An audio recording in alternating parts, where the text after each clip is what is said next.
इस बार मैं तुम्हें एक भी पटाखा नहीं दिलाऊंगा। तुम्हारी हरकतें पहले ही बहुत बढ़ चुकी हैं। कालू, आप मेरे बेटे को पटाखे दिलाने से मना क्यों कर रहे हो? जंगल के सारे पक्षी पटाखे जलाएंगे, मेरा बेटा क्या उनका मुंह देखेगा? गौरी, पिछली बार भूल गई क्या? जग्गू ने कबूतर की पूंछ में पटाखा बांध दिया था। बेचारे की पूरी पूंछ जल गई थी। अरे, आप अभी तक उस कबूतर का दुख मना रहे हो? मैं तो कब की भूल चुकी हूँ। जाओ मेरे जग्गू को पटाखे दिला दो, वरना मुझसे बुरा कोई नहीं होगा। पापा, मुझे सबसे बड़ा वाला रॉकेट चाहिए और तेज आवाज करने वाले पटाखे। बेटे, तुम अभी छोटे हो, बड़े पटाखे लेना सही नहीं होगा, चोट लग जाएगी। नहीं पापा, मुझे बड़े पटाखे ही चाहिए, वरना मैं आपकी शिकायत मम्मा से कर दूंगा। ठीक है, ले लो, लेकिन ध्यान रखना कोई शैतानी मत करना। इस बार तो कबूतर अंकल की खैर नहीं। पिछली बार मैंने थोड़ा सा क्या जलाया, पूरे जंगल में चर्चा कर दी। टुन्नू अंकल को भी सबक सिखाना है। जग्गू, पापा ने पटाखों के लिए मना तो नहीं किया? नहीं मम्मा, मैंने ढेर सारे पटाखे लिए हैं। अब कबूतर अंकल की तो खैर नहीं। मिट्ठू अंकल, आपने कबूतर अंकल को देखा है? हाँ, मैंने उन्हें नदी की तरफ जाते देखा है। नमस्ते कबूतर अंकल, इस बार मैं सॉरी बोलने आया हूँ। पिछली बार के लिए माफी चाहता हूँ। हम ठीक है, आगे से कोई शैतानी मत करना। अरे ये क्या हुआ? इस बार फिर पटाखा। टुन्नू अंकल, आपके लिए मिठाई लाया हूँ। पिछली बार की बातों के लिए सॉरी। ये मिठाई कहाँ से आई? जग्गू ने दी है, लगता है सुधर गया है। अरे धमाका, फिर वही पटाखा। अरे तुम दोनों भी घायल हो गए। गौरी का बेटा जग्गू कभी सुधरेगा नहीं। हा हा, देखा, सबके मुंह एक जैसे फूटे हैं।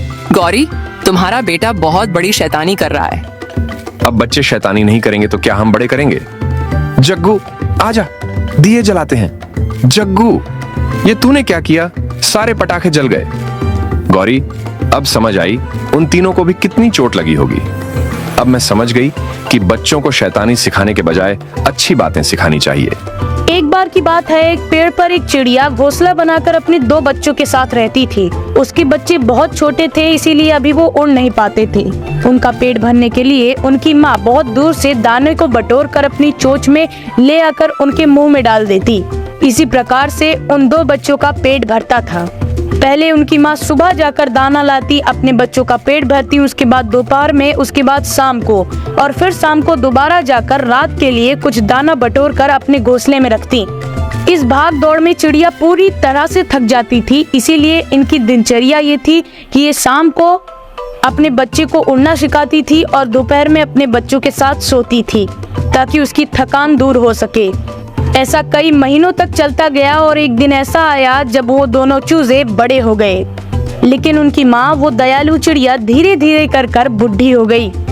इसीलिए उसने अपने दोनों बच्चों से कहा कि बेटा, अब मैं बूढ़ी हो चुकी हूँ, अब तुम दोनों को ये जिम्मेदारी देती हूँ कि तुम मेरे लिए घोंसले में खाना लेकर आओगे, मैं उसे खाऊंगी और फिर ही तुम अपना पेट भरोगे। लेकिन उस चिड़िया के वो दोनों बच्चे तो बचपन से ही आलसी होते गए थे, क्योंकि उनकी माँ ने हमेशा दाने लाकर उन्हें घोंसले में दिए और उन्होंने आराम से उन्हें खा लिया। उन्होंने उस दाने को पाने के लिए कोई परिश्रम नहीं किया।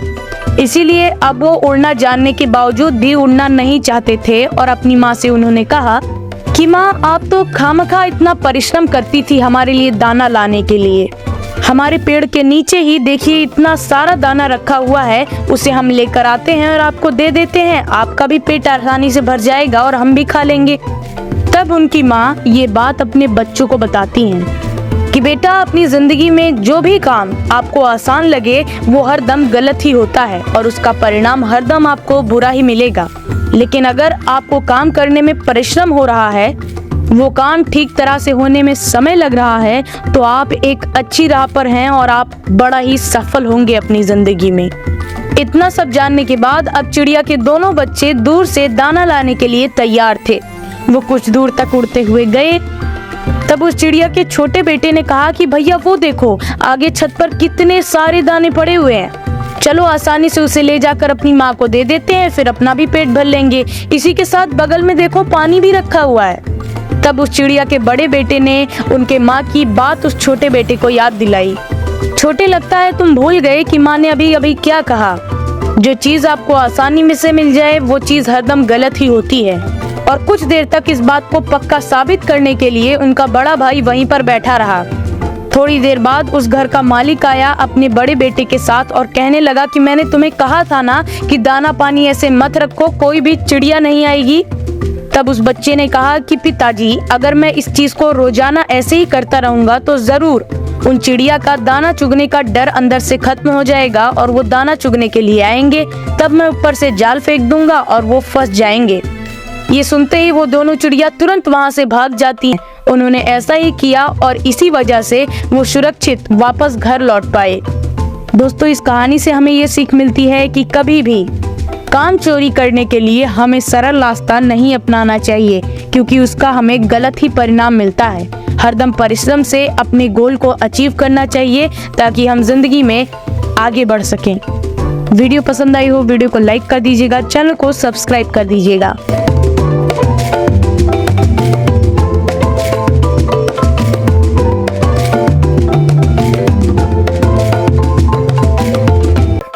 एक छोटी सी चिड़िया थी जिसका नाम पिंकी था।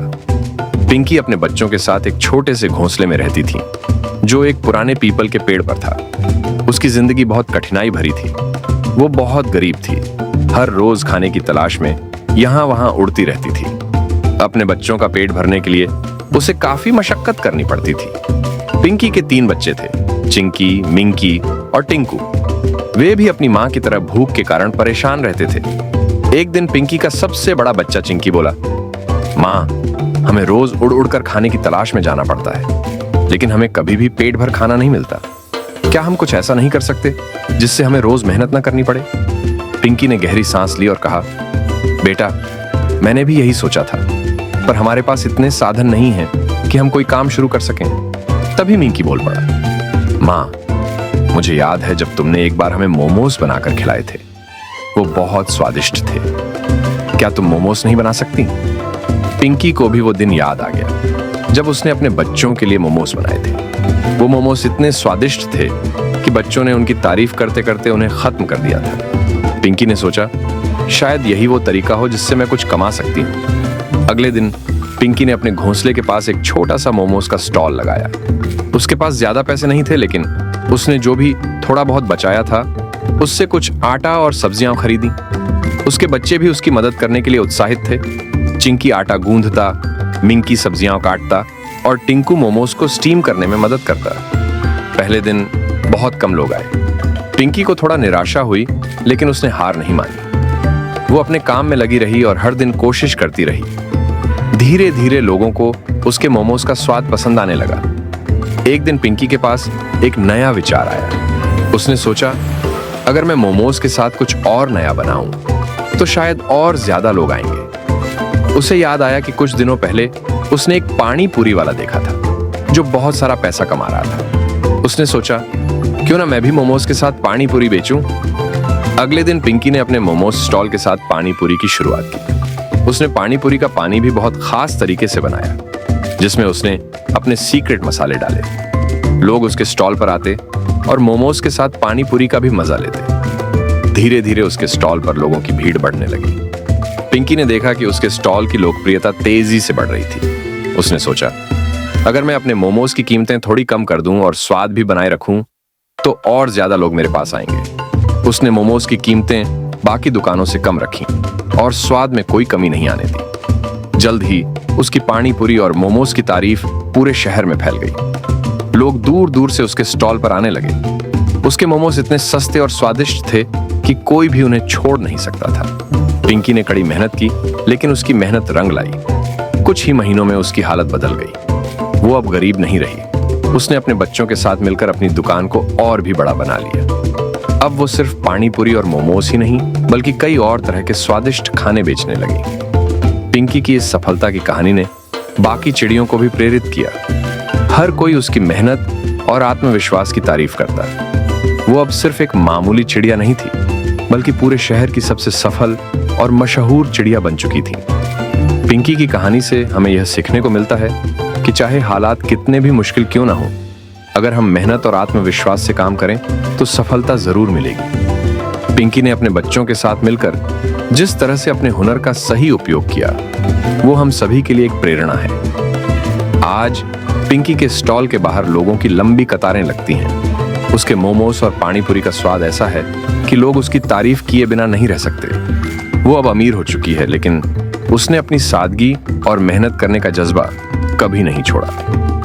पिंकी और उसके बच्चों की यह कहानी बताती है कि सही सोच और मेहनत से किसी भी मुसीबत का सामना किया जा सकता है। पिंकी अब अपने काम से खुश थी और उसे गर्व था कि उसने अपनी मेहनत और अपने बच्चों की मदद से सफलता हासिल की। पिंकी की यह कहानी यह सिखाती है कि चाहे परिस्थितियां कितनी भी कठिन क्यों न हो, अगर इंसान या चिड़िया अपनी मेहनत और हुनर पर विश्वास रखे तो सफलता जरूर मिलती है। पिंकी की पानीपुरी की यह यात्रा एक उदाहरण बन गई कि छोटे छोटे कदम भी बड़े बदलाव ला सकते हैं। अब पिंकी गांव की सबसे अमीर और खुशहाल चिड़िया बन चुकी थी और उसका नाम पूरे गांव में गर्व से लिया जाता था। इस तरह पिंकी और उसके बच्चों की मेहनत, सच्चाई और पानीपुरी के अनोखे स्वाद ने उन्हें गरीबी से अमीरी की राह पर पहुंचा दिया।